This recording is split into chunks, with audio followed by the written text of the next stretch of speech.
tehdään tästä tämmönen sammaleen poisto ja sit vähän niinku pientä pystyleikkuuta tässä niinku samalla. Saadaan toi sammal tosta pois ja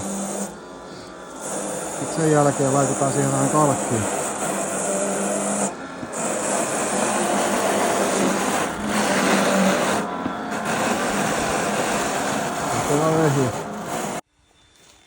Noniin.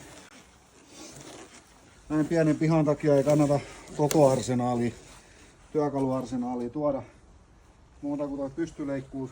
Ja täällä on tätä sammalta tosi paljon. Tää saadaan nyt hienosti kuorittua, sit me annetaan sinne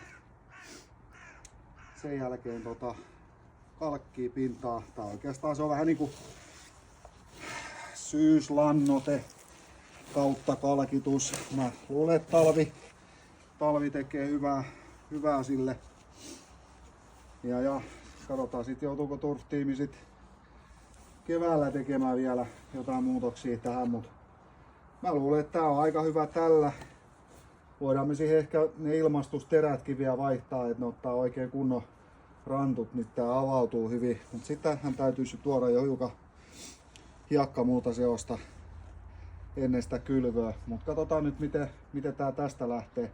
Mä luulen, että tää ei tarvii muuta kuin keväällä paikka kylvöä tai sitten tekee just ennen kuin lumi tulee, niin tekee semmosen niin kutsutun syyskylvö. Nyt se tarvis vähän siihen pintaan hiekkaa, niin sit se olisi niinku kaikkein paras tulos siinä syksyn kylvöjä ajatellen. Mut otetaan nämä loput nyt tästä pois ja koitetaan saada tää vähän enemmän hengittämään, kun täällä tää sammal kasvaa. Tässähän yritetään nyt tehdä niinku kasvualusta siihen, että tää sammal ei kasvaisi enää. Et tehdään mahdollisimman huonot olosuhteet sammaleelle, mutta hyvät ruoholle. Ja appivanhemmat kiittää. Niin, ja appivanhemmat kiittää. Mutta me jatketaan tätä rouhimista täällä. Kivetyksistä otetaan noin kasvustot pois tuolla tavalla. Sitten ei tarvii enää kuin puhallin siihen, niin se on siinä. Sitten tulee tosi siisti sitten.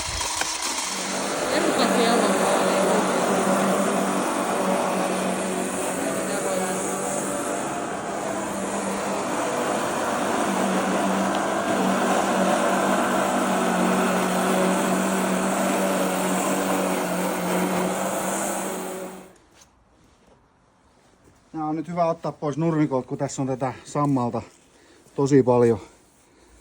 Tää on niinku ihan maatuvaa jätet ja tää sitoo kosteutta sinne liikaa. Et muuten siitä tulee ihan tommoista mössöä. Tää on hyvä heittää pois.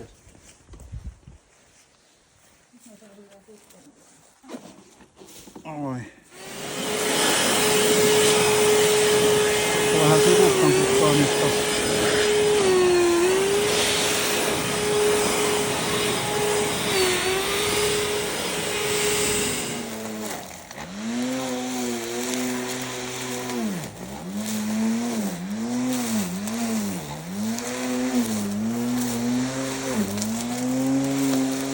Tuossa on tuommoista nurmikon kalkkia, se on ihan tuommoista dolomittikalkkia ja siinä on grobiottia seassa ja sitten siinä on 7%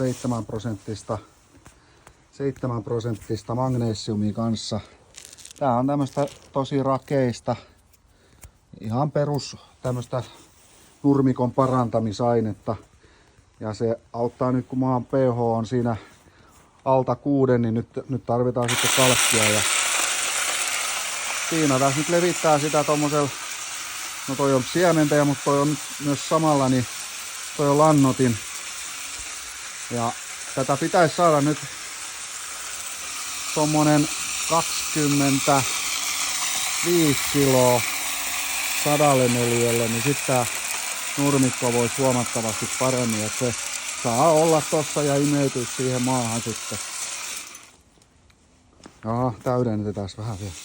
Noin, nyt saadaan 10 kiloa 100 neliölle ja tää nyt auttaa huomattavasti tommonen laite, että se levittää sen tosi tasaisesti sit täällä.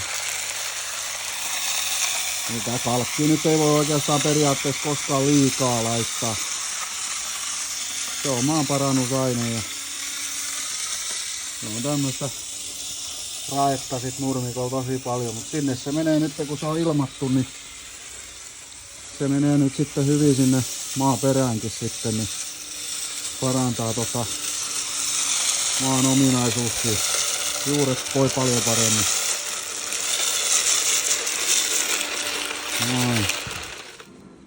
Noniin. Homma klaarattu. Takapiha kunnossa. Tommonen se raejakauma siellä on, että se on kunnolla sitä raetta eikä mitään kitsastella sitä. Et jos tohon nyt laittaa kengän, niin tossa näkee se.